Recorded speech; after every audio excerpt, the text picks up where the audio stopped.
Од недела точно напладне започнува 10-дневно блокирање на патот кој води до Русино. Граѓанската иницијатива Стоп Русино чист воздух за Гостивар, организатори на блокадата, соопштија дека со автомобили и трактори ќе се лоцираат на патот и нема да пропуштаат камиони и возила со отпад. Други возила ќе може да поминуваат. Се додека така наречената депонија гори, блокадата ќе важи и за камионите на Комуналец Гостивар. Ставот на нашата иницијатива и на цел град Гостивар е дека не ја сакаме локацијата, значи стоп за Русино, стоп за таа локација, затоа што тоа е ѓубриште, а не е депонија.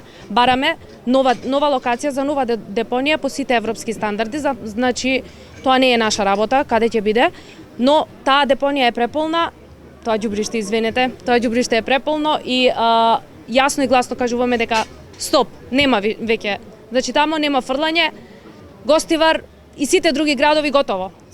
Организаторите на блокадата нагласуваат дека се разочарани од институциите кои само ветуваат дека ќе преземат мерки за гаснење на пожарот, а не прават ништо.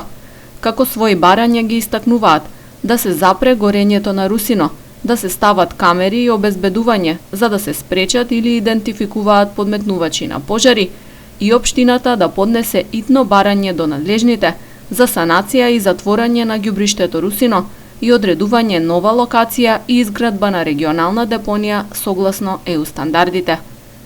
Активистите велат дека ќе дозволат приод за возилата на Гостиварски Комуналец кога ќе се исполнат овие барања. Напоменуваат дека надеж полагаат и во армијата, чии представници деновиве го посетија Русино и ветиле дека ќе се вклучат во гаснење доколку продолжи горењето. На јавната дебата што се одржа пред неколку дена во Гостивар, градоначалникот Арбен Таравари рече дека од понеделник на околните општини им е забрането да носат смет, а Русино ќе го користи само Гостиварски Комуналец.